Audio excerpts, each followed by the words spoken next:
para a gente startar o que nós iremos fazer durante este ano, eu vou trazer uma palavra que se chama Viva o Propósito, amém? Você pode fechar os seus olhos para que nós possamos orar nesse momento, para que nós possamos nos render à liderança do Espírito Santo. Pai, na autoridade do nome de Jesus, nós apresentamos diante do Senhor as nossas vidas.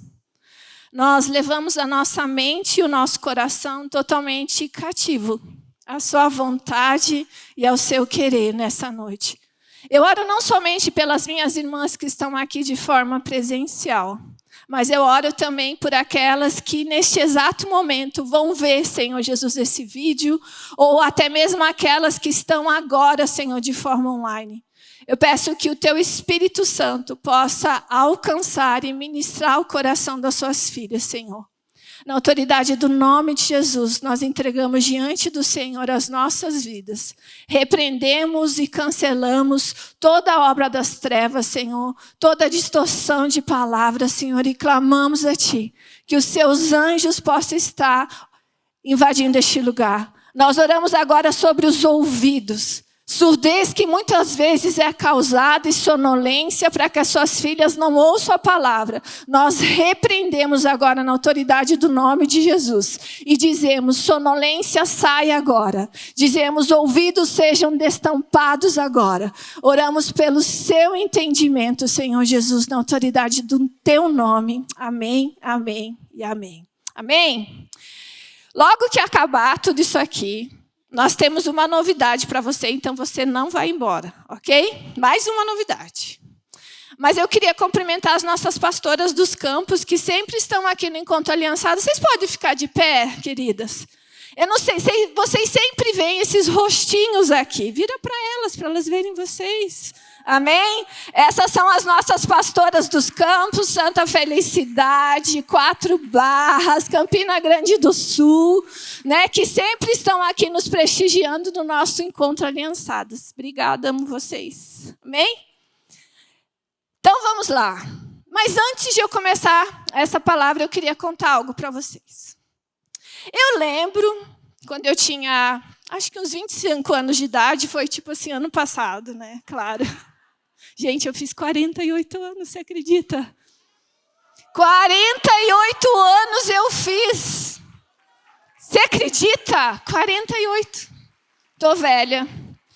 Quem se identifica comigo que está com sintomas de menopausa, levanta a mão. Ai, só Jesus na causa. Só Jesus na nossa vida. O cabelo muda, a pele muda, o humor muda, tudo muda. E graças a Deus que tem tinta para fazer a raiz, que tem botox para levantar a cara, que tem academia para não ficar com o tchauzinho tão molinho. A gente faz ali a fundo. A gente faz agachamento. E a gente faz aqui, ó, braço, ó. Cadê a minha personal? Levanta ali, ó. Levanta isso. Aí, ó, minha personal. Então, graças a Deus que a gente, né, tem que se cuidar, porque eu acabei de ser avó, não sei se você sabe, minha neta nasceu. E quando eu tinha 25 anos de idade, logo depois de sair, logo ontem, né? Logo depois da gente sair da situação financeira bem difícil, se você ainda não conhece a minha história, a história do pastor Marciano, de restauração familiar e restituição financeira, você pode conhecer. Existe o seminário de finanças que está lá no YouTube e você pode conhecer um pouquinho daquilo que a gente passou até chegar aqui. Então, a gente já tinha pagado as nossas dívidas e me deu muita vontade de tirar a minha carteira de motorista. Então, o Marciano tentou me ajudar a tirar a minha carteira de motorista, me ajudou naquela época, não me julguem. Eu tinha apenas 2 anos de conversão. Eu era recém-convertida. E eu lembro que eu falei, amor, você podia me ensinar a dirigir, né? Eu queria poder ir para a casa da minha mãe, eu queria poder ir no supermercado, né, sozinha, ter a minha liberdade. E todas as tentativas foram, claro que você já sabe, frustradas. Porque homem não tem paciência nenhuma. E eu falei, então tá, então eu vou fazer o seguinte, eu vou começar a fazer autoescola. Fui lá, paguei a autoescola, comecei a fazer, fiz o teórico, fiz o psicotécnico, passei e chegou a hora de fazer o prático. E a minha personalidade, eu sou uma pessoa que eu só encaro aquilo que eu vou fazer se eu tiver muita segurança. Eu não sou de me arriscar em coisas que muitas vezes eu não tenho segurança para fazer. Então, pasmem, eu fiz 40 aulas práticas. 40. Na época, o pacote era apenas 10 aulas, não era tão caro quanto é hoje, e eu fiz 40 aulas práticas. Porque dentro de mim eu pensei assim, eu só vou fazer o teste a hora que realmente eu tiver certeza que eu vou dar conta desse negócio. E foi. Um dia antes do teste, eu fui muito mal no teste da autoescola, muito mal. Furei o sinal vermelho, passei no sinal vermelho, o carro morreu, fui fazer rampa. Quem é lá do sítio cercado? Levanta a mão. Gente, aquelas subidas ali no final do Parigô, que vai ali para David Taus, aquilo ali é um terror. E eu fazia a rampa lá para subir lá. Errei, o carro voltou para trás, um desastre. O outro dia era o meu teste. Quando eu fui arrumar o instrutor da autoescola para me dar aula prática, eu pensei assim, fica a dica para você. Eu vou escolher o cara mais rabugento e cara fechada que tiver aqui na autoescola. Porque quando eu for fazer o teste no Detran, é com essa cara que eles vão me receber lá. Então, com cara feia, eu já vou estar acostumada. Então, eu só preciso dar conta de passar. Chegou o dia do teste. E eu falei, e agora? Não me julguem. Eu tinha 2 anos de conversão. E eu falei, eu tive uma grande ideia. A minha mãe tinha um livrinho lá de piadas do Ari Toledo. Por isso que eu falei que não é para você me julgar. Falei, ótimo. Eu vou fazer o seguinte, eu vou lendo essas piadas. Quando eu chegar lá, enquanto eu espero para fazer o teste, eu fico tranquila, eu fico calma, não vou ficar ansiosa e eu acho que vai dar tudo certo. O mais engraçado era eu sentada lá, esperando o meu horário, e lendo as piadas e meio que assim, né, rindo. Ninguém entendia o que estava acontecendo comigo. Chegou a hora, né? Normalmente você faz ali a baliza, primeiro passei na baliza, depois você vai para o teste de rua. E pasmem, passei na primeira tentativa de tirar a carteira de motorista. Depois de 40, não foi tão fácil assim, né? 40 aulas práticas, né? Mas tudo bem. E eu lembro que eu liguei para o meu marido. Falei, amor, deixa eu te contar uma coisa.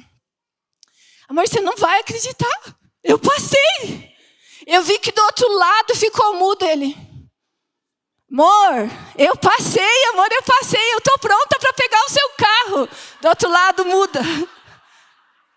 Dele, ai, parabéns. Ele falou, mesmo? Você passou mesmo? Nem ele acreditava em mim. Falei, eu passei. E eu estou pronta para pegar o seu carro. Ele, em casa a gente conversa. Daí, beleza. Ele falou, amor, eu tive uma grande ideia. Na época a gente tinha um Santana 2000. Quantos lembram do Santana 2000? A gente tinha um dourado, um carro bem... A gente tinha acabado de sair das dívidas, né? Então vamos comprar um Santana 2000. Ele falou, amor, é o seguinte, você não vai pegar no meu carro. Falei, como assim? Não vou? Não vai, você tirou a carteira agora, não tem como. Eu vou comprar para você um Fusca. Verde. Sabe mosca varejeira? Era daquela cor. E ele falou assim, eu vou te comprar o Fusca verde. Quando a gente foi lá para pegar o carro na casa da pessoa, adivinha? O nome da pessoa, a dona do carro, era Marciana. Estávamos em casa, então. Por que eu estou falando tudo isso? Assim como aquele carro que foi comprado, existia um propósito para que eu pudesse ter habilidade para dirigir. Havia um propósito para isso. Assim também, você, quando foi formada no ventre da sua mãe, existe um propósito de Deus para a sua vida e para a sua existência. Amém? E Deus, Ele não trata comigo e com você por atacado. Mas Ele trata com cada uma de nós de forma individual. Então há um plano de Deus para a sua vida. Há um propósito de Deus para a sua vida. Muitas pessoas que elas são muitas vezes cercadas por um vazio existencial, onde elas tentam suprir em tantas coisas, é porque elas ainda não descobriram o propósito que Deus tem para a vida delas. Então elas tentam preencher esse vazio existencial, talvez no braço de outros homens, talvez em bens materiais, talvez em conhecimento, porque elas ainda não descobriram que esse vazio existencial só é suprido com o amor de Deus e quando ela entende o propósito da existência dela. Amém? Você pode dizer amém? Então, quando nós pegamos o livro de Jeremias, capítulo 1, versículo 5, nós precisamos entender que nós não somos um erro, nós não somos uma falha. Talvez assim você como eu, e talvez assim você como meu filho Murilo, não foi planejado. Não foi planejado. De repente aconteceu. Que foi assim com meu filho Murilo. Nós não éramos cristãos, e de repente eu estou grávida. Mas por mais que eu não houvesse planejado, Murilo, Deus já havia planejado. Ele não era um erro, ele não era uma falha. Deus havia planejado Murilo. E é isso que o texto de Jeremias, capítulo 1, versículo 5 fala. Antes que eu te formasse no ventre materno, eu te conheci. E antes que saísse da madre, te consagrei e te constituí profeta às nações. Lá no Salmo 139, 15 e 16, eu amo esse texto. Fala assim: os meus ossos não te foram encobertos, quando no oculto fui formado e entretecido, como nas profundezas da terra. Os seus olhos, os olhos de Deus, me viram a substância ainda informe. E no teu livro foram escritos todos os dias da minha vida. Todos eles escritos e determinados, sem que nenhum deles ainda houvesse. Você consegue parar para pensar nisso? Se quando você estava ali no ventre da sua mãe, todos os seus dias já foram escritos e determinados por Deus, é porque Ele tinha um plano e propósito de Deus para a sua vida. Amém? A cidade da onde você veio, a família da onde você veio, o país da onde você veio, tudo isso faz parte do plano e propósito de Deus. Até mesmo o sofrimento e a dor que você passou durante esse período, muitas vezes que você foi formado e criado dentro dessa família, todas essas coisas contribuíram para o propósito de Deus na sua vida. Eu sei que é muito difícil a gente acreditar nisso. Mas por vezes eu me deparo com pessoas que passaram por períodos de sofrimento e dor. E fizeram desse sofrimento e dor uma causa para transformar não somente a vida dela, mas transformar a vida de outras pessoas também. Porque o mesmo Deus que permite que a ferida seja feita, é o mesmo Deus que tem poder para curar a ferida. Você pode dar um glória a Deus por isso? Porque você precisa ser curada para você poder curar outros. Porque você precisa ser transformada para você poder transformar outros. Porque você precisa ser restaurada para restaurar outros. Porque você precisa passar pela restituição financeira e emocional para poder restituir financeiramente e emocionalmente outras pessoas. Quando nós falamos que até mesmo a família da onde nós viemos também coopera para o propósito de Deus, nós podemos ver isso na vida do apóstolo Paulo. Lá no livro de Gálatas, capítulo 1, 15 e 16, fala: Paulo, perseguidor da igreja, veio de uma família judia. Ele era cidadão romano.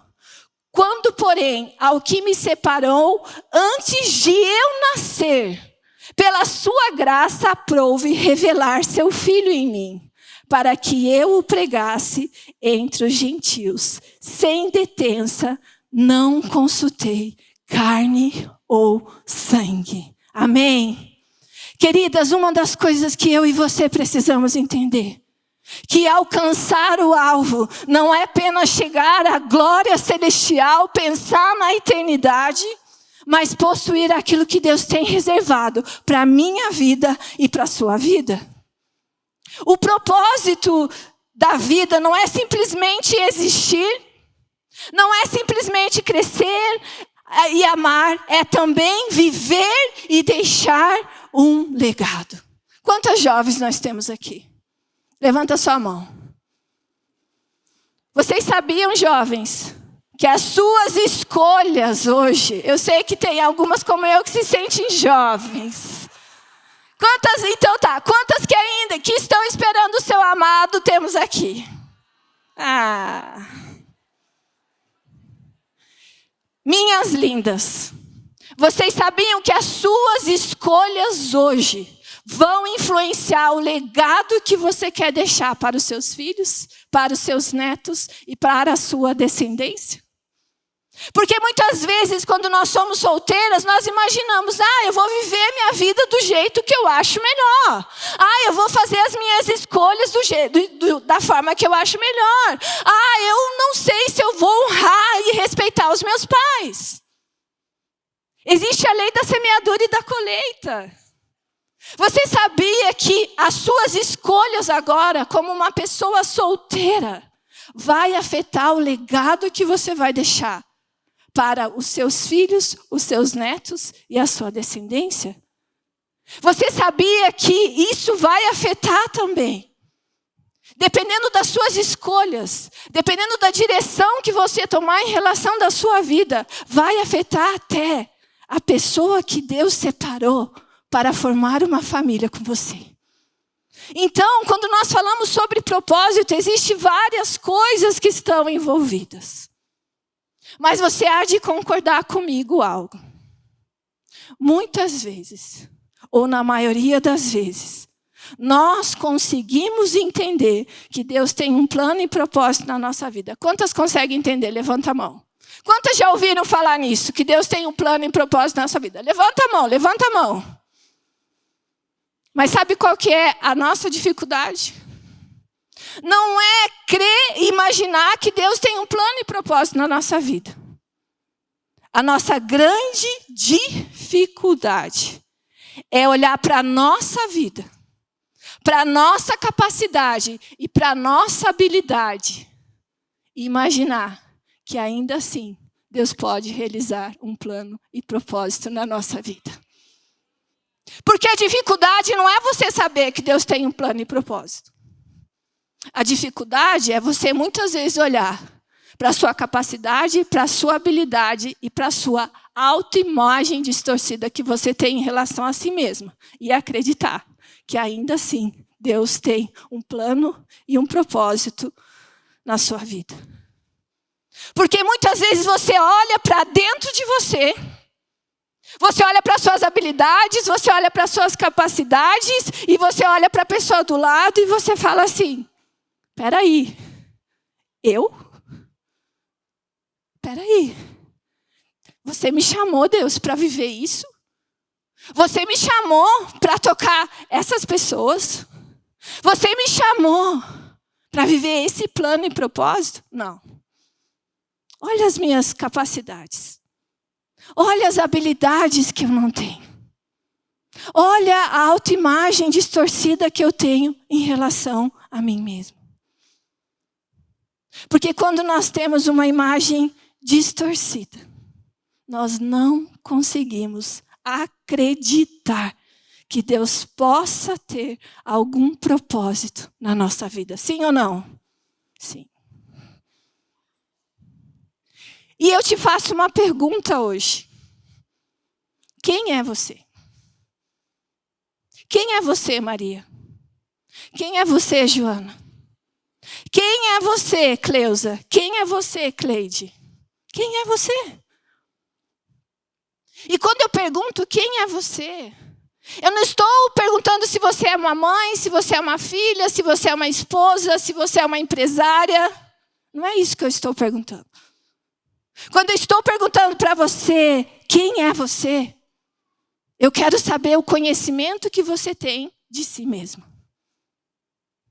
Eu sou uma pessoa determinada. Eu sou uma pessoa que eu tenho muito medo. Eu sou uma pessoa corajosa. Eu sou uma pessoa desorganizada. Eu sou uma pessoa metódica demais. Qual o conhecimento que você tem de si própria? Das suas características, das suas habilidades, das suas imperfeições e das suas fraquezas. Porque quando eu pergunto para você quem é você, eu não estou perguntando da função que você exerce. Eu estou perguntando das suas habilidades. Eu estou perguntando das suas qualidades. Eu estou perguntando das suas fraquezas. Eu estou perguntando dos pontos que ainda você precisa melhorar. Porque quando eu e você, antes de nós sairmos de casa, quando nós queremos checar se a maquiagem está bem, se a roupa está bem, se o cabelo está bem, nós precisamos nos olhar no espelho. Nós olhamos no espelho para ver como nós estamos. Como está a minha roupa, se essa roupa combina ou não, como está o meu cabelo, como está a minha maquiagem. Será que eu estou bem vestida? Será que eu estou vestida de acordo? Será que quando eu levantar minha mão não vai aparecer minha barriguinha? Eu fiz aqui a fundo. Será que vai aparecer minha coxa? Porque quando nós queremos checar algo em nós, nós precisamos de um espelho. E nele nós conseguimos ver o quê? O nosso reflexo, analisar as nossas imperfeições, perceber o que precisa ser mudado, observar o que está bom e o que não está bom. E dependendo como eu e você estamos, ou nós amamos o espelho, ou nós odiamos o espelho. Sim ou não? Sim.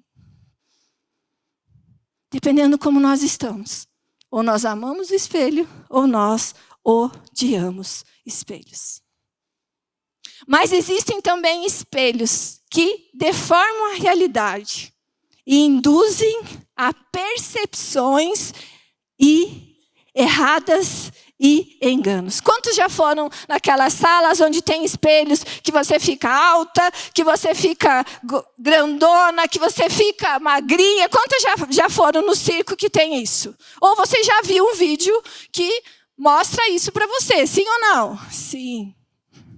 Você sabia que existiram pessoas que foram espelhos e passaram uma imagem distorcida a nosso respeito?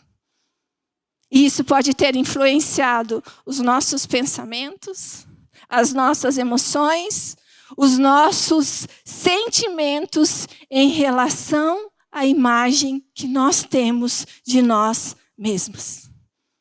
Porque a criança, durante o seu crescimento, ela vai de forma progressiva emprestando os olhos dos pais. Se os pais são acolhedores e amorosos, essas crianças serão mais hábeis, serão mais amorosas. Agora, se os pais forem implacáveis consigo mesmos, eles serão mais duros, rígidos e controladores. A partir da imagem que o pai tem delas, a criança vai guardando a imagem que ela tem de si mesma. Porque essas pessoas foram espelhos. E elas disseram que imagem aquele espelho tinha. Quando você pega uma criança desde pequenininha e você começa a elogiar ela, como você é linda, como você é maravilhosa, como você é inteligente, como você é amorosa, como você é doce. Ela vai ou não vai acreditar naquilo que você está falando? Sim, porque ela não tem maturidade para achar que não é. Da mesma forma, acontece quando uma criança recebe essas características de forma relativa. De forma... Gente, eu estou na menopausa, às vezes vai sumir algumas coisas. Quem está na menopausa, faz uhul! Uhul! Faz parte. Vai vendo. Mas tudo bem, está tudo bem. Agora, uma das coisas que eu tenho observado, que existem espelhos também, quando nós, muitas vezes, nos tornamos maiores. Não somente quando nós somos crianças. Porque essa mulher, ela pode ter crescido no lar onde ela foi muito afirmada. Mas ela se relacionou com pessoas erradas. E a imagem que essas pessoas viam da forma como ela refletia no espelho, conseguiram convencer ela que ela não era tão boa quanto ela imaginava. Que ela não era tão linda assim. Que ela não era tão inteligente assim. Que ela não era tão sábia assim. Normalmente, mulheres que se envolvem em relacionamentos abusivos, elas são totalmente destruídas pela imagem que o seu parceiro tem de si. Sim ou não? Sim. Porque é dessa forma que o parceiro via ela. Eu já trabalhei com algumas mulheres que vieram no relacionamento abusivo. E quando eu sento com essas mulheres, elas perderam totalmente a sua identidade. Elas não sabem nem quem elas são. Elas se anularam tanto que elas esqueceram de realmente entender o valor que ela tem a ponto de se anular para estar naquele relacionamento abusivo. É o vazio que eu acabei de falar no início dessa palavra. O vazio existencial. Tão grande que convenceu ela que somente aquele relacionamento poderia suprir ela. Existem 3 tipos de distorções com relação à autoimagem. Autocrítica excessiva. A pessoa que se vê de forma negativa e nunca acha que é o suficiente, levando a baixa autoestima e perfeccionismo. Existe um segundo tipo de distorção, chamada síndrome do impostor. Mesmo sendo competente, essa pessoa sente que não merece seu sucesso e acredita que foi por sorte. Ela não acredita que tudo aquilo que ela conquistou foi merecimento do seu esforço, da sua entrega, do seu sacrifício. Não. Foi sorte.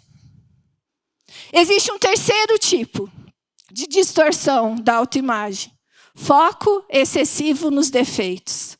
Exagera falhas na aparência ou características, gerando insegurança e insatisfação. No decorrer da nossa vida, muitas pessoas exercem a função de espelho e podem lhe dizer coisas positivas, negativas ou até mesmo mentiras a seu respeito. Podem focar em suas qualidades ou em seus defeitos. E isso afetará a forma como você irá se enxergar durante a sua vida. Hoje, olhando para você, ainda naquela pergunta, quem é você? Olhe para a pessoa do seu lado e fala, quem é você?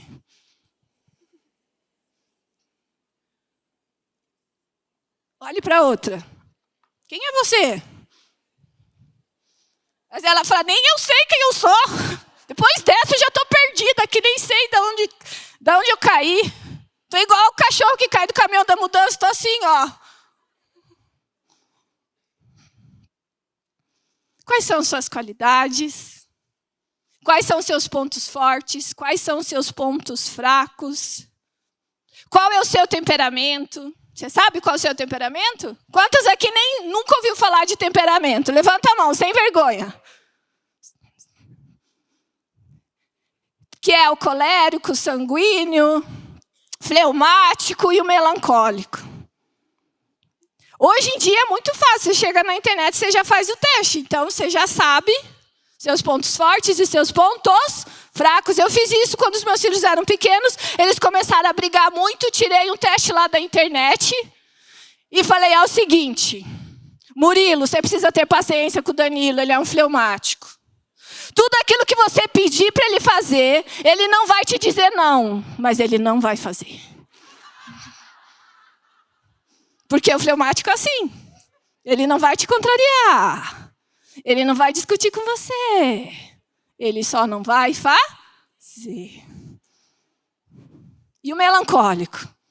Tá chovendo. Meu Deus, tá chovendo! Meu Deus, tá chovendo! Eu lavei meu cabelo hoje! Por que tá chovendo? E o colérico? Ai, meu Deus, eu tenho dificuldade com gente lenta.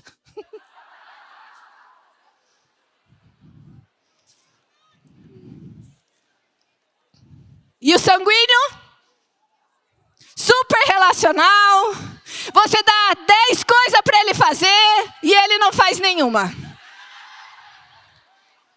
A hora que você acha que está pronto, você vai checar, ele esqueceu. Isso para o colérico é um absurdo. Qual é o seu temperamento? De acordo com o seu temperamento, com cada um deles, existem as qualidades, mas existem os pontos fortes e existem os pontos fracos. E nós não precisamos trabalhar naquelas coisas que são boas. Nós precisamos trabalhar nas coisas que são ruins e render cada uma delas à liderança do Espírito Santo. Quantos já leram aquele livro do Tim LaHaye, acho que é, Temperamentos Controlados pelo Espírito Santo? Leia. Maravilhoso. Porque muitas vezes o colérico, uma das coisas, e eu falo que eu sou colérica, mas em nome de Jesus eu oro muito, de vez em quando eu dou umas recaídas, né? E eu lembro que eu sou pó e que eu preciso melhorar. A hora que eu acho que eu estou bem bonitinha, eu vou lá e estrago tudo. Mas eu sei que eu preciso cuidar. Porque uma das coisas do colérico é a ira. É a crítica. Ele se ira muito fácil. Ele é uma pessoa muito crítica. Então, quem é você, gata? Olha para a pessoa que está do seu lado e fala, quem é você?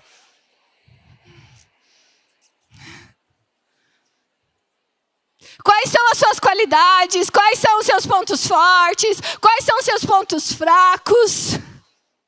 Porque quando você tem o conhecimento de quem você é, vai facilitar a sua função como mãe, como esposa, como filha, como empresária e como profissional.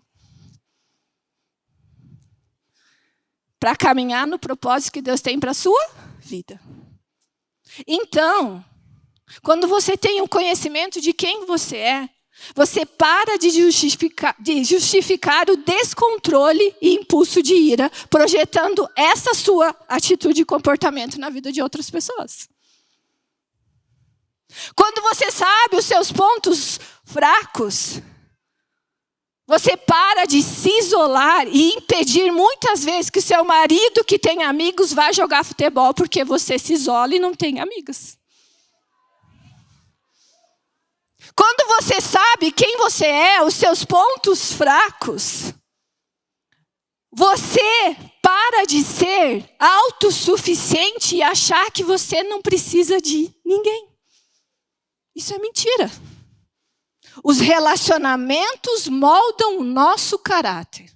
Os relacionamentos fazem com que eu e você possamos crescer. Então você para de ser autossuficiente e fugir de se relacionar com outras pessoas. Porque os relacionamentos fazem em mim e você que nós possamos crescer. Eu lembro há muitos anos atrás, eu vou falar a minha parte feia aqui. No início da igreja, no Água Verde. Vocês sabem que a igreja começou na minha casa, sim ou não? Sim. Mas a grande verdade é que quando a igreja começou na minha casa, quem me conhecia lá do Avivamento Bíblico, o que é do Avivamento Bíblico? Levanta a mão. Aí, olha lá, ó. Ela era lá do Avivamento Bíblico. A Adriana que convivia no Avivamento Bíblico não é a mesma Adriana de hoje. Porque já lá no Água Verde, lá naquela parte de cima, quando começava, onde a gente tinha os cultos, eu tinha uma dificuldade enorme de se relacionar com outras pessoas. Eu tinha uma autossuficiência, porque eu tinha medo de me machucar e me ferir. Então, terminava o culto. O pastor, fique em pé. Eu olhava para o meu marido e falava, vamos embora. Porque eu não queria falar com ninguém. Eu não queria me relacionar com pessoas. E eu começava a implicar, porque o meu marido tinha um monte de amigo. Porque ele tinha com quem conversar, ele tinha com quem dar risada. E eu era uma chata, que além de eu não ter, eu implicava que ele também não tivesse. Aquela cara de cavalo. Olha para a pessoa que está do seu lado e fala, não seja cara de cavalo.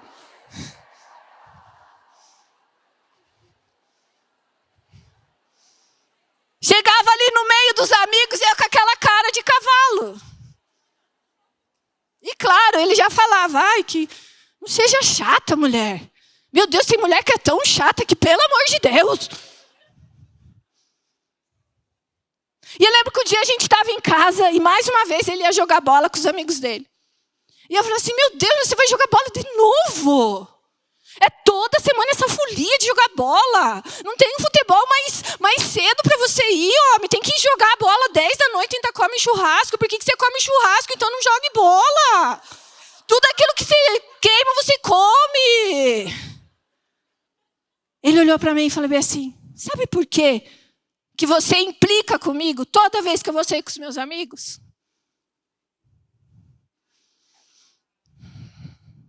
Falei, por quê?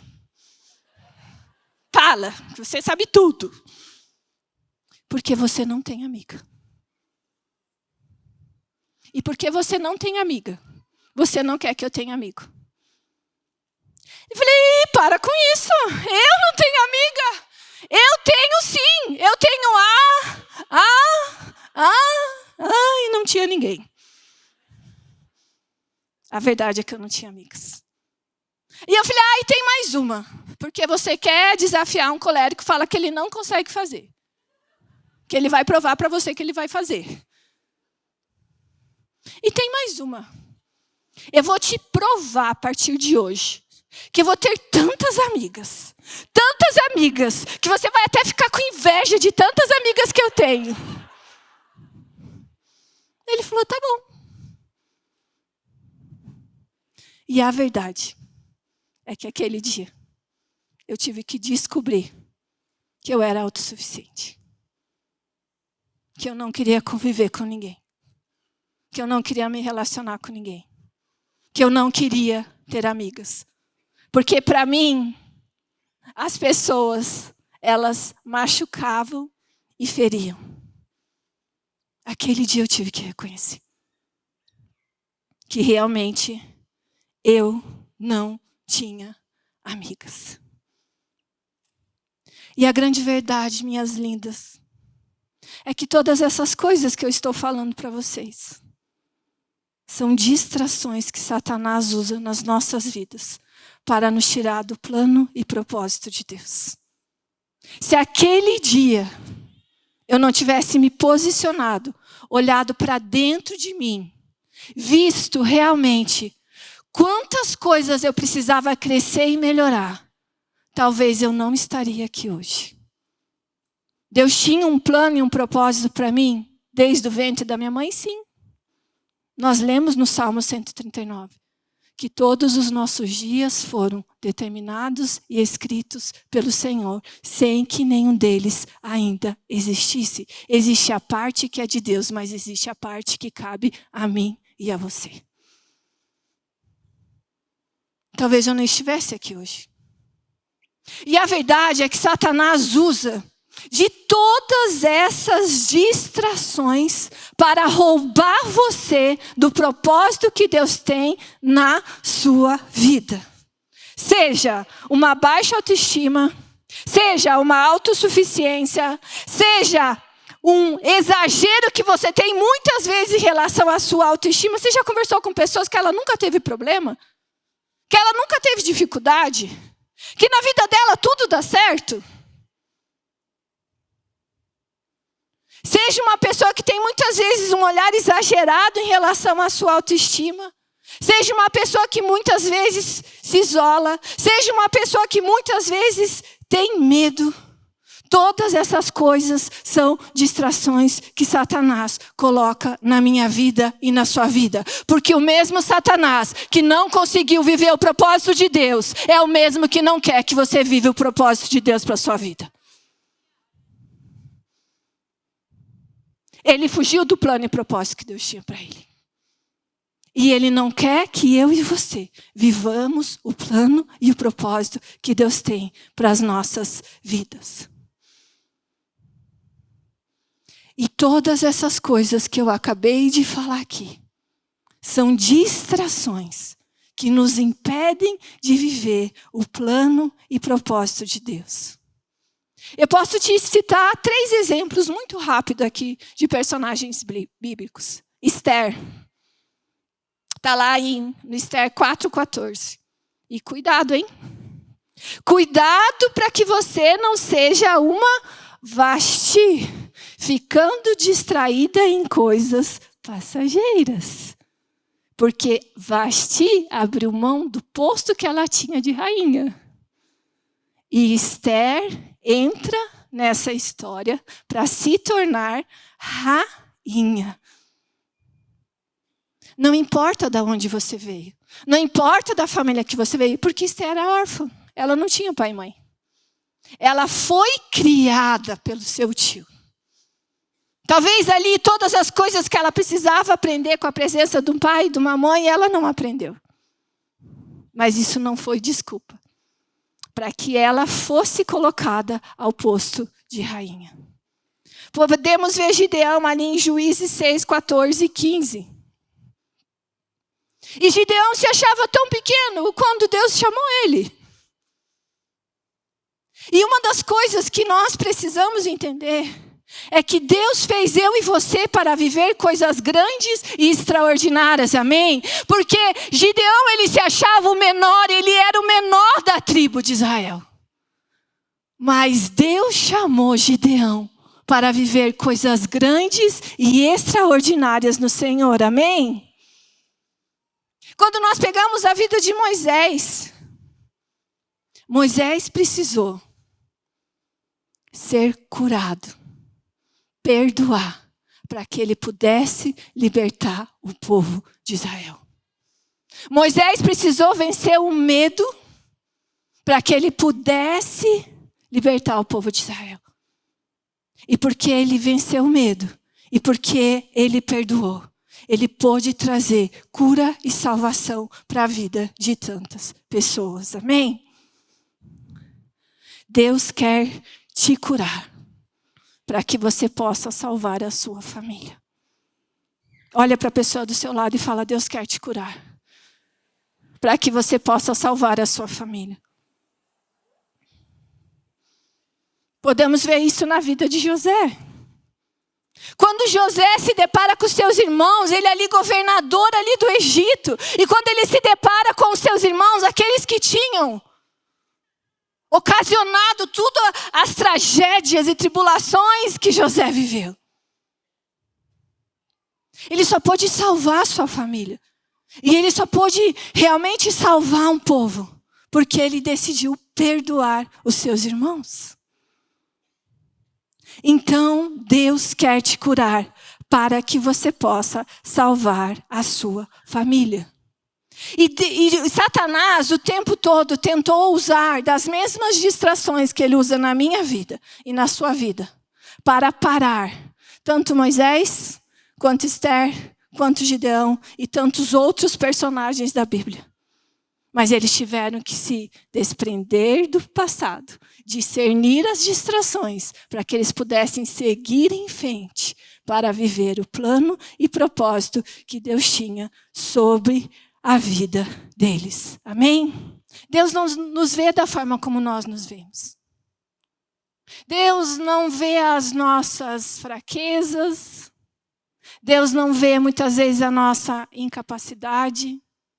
Deus não vê muitas vezes os nossos defeitos.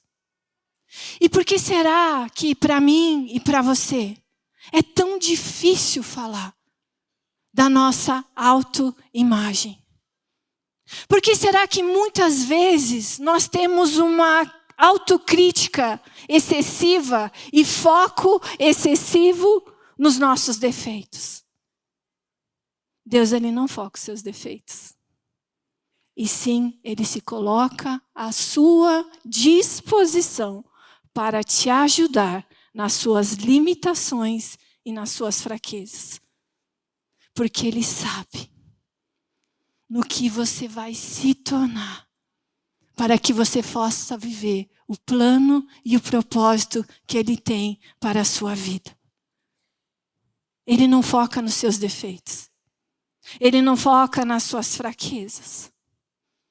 A grande verdade é que todas essas coisas são distrações que Satanás usa na minha vida e na sua vida, para que nós não venhamos viver o plano e propósito de Deus. Eu repito, o mesmo Satanás que não viveu o propósito de Deus quer impedir que você viva o plano e o propósito de Deus para a sua vida. A forma como você se vê afeta, sim, o seu casamento. Afeta, sim, a forma como você trata os seus filhos. Afeta, sim, os seus relacionamentos. Afeta, sim, as suas amizades. Afeta, sim, o seu trabalho. Afeta, sim, a sua profissão. Porque são distrações que o inimigo usa para que eu e você não venhamos viver o propósito de Deus. Todas essas distrações estão roubando o propósito de Deus para a sua vida. Seja uma autoimagem distorcida, seja uma autossuficiência, seja um isolamento, seja uma falta de habilidade que você acha que não tem, uma falta de capacidade de fazer aquilo que o Senhor chamou você para fazer, seja o medo. Todas essas coisas são distrações que Satanás coloca para impedir que você viva o plano e o propósito de Deus para a sua vida. Amém? E certamente, as nossas habilidades, elas excedem os nossos defeitos. Amém? E eu quero te dizer, minha linda e amada, que esse ano no Clube do Livro, isso só é um start e o primeiro passo daquilo que nós vamos caminhar durante a jornada de uma vida com propósitos. Tanto eu quanto você, ou nós vamos descobrir o propósito que Deus tem para a nossa vida, discernindo essas distrações, mandando elas embora. Eu estou vendo tantas mulheres aqui com tantas amigas que o marido já não vai dar nem conta, porque ela tem tanto café para marcar com as suas amigas que ele fala, gata, preciso ficar com você. Gata, você está cheia de amiga. Gata, vai com calma. Durante a trajetória desse ano, com uma vida com propósitos, você é adolescente, você é jovem, você é mulher solteira que está esperando o marido, que está esperando uma restauração, você é mãe, você é esposa. Durante todo esse ano, nós temos uma grande jornada para percorrer durante a leitura desse livro. Desde já nós já estamos orando. E nós vamos lançar fora todas as distrações de Satanás sobre as nossas vidas. Amém?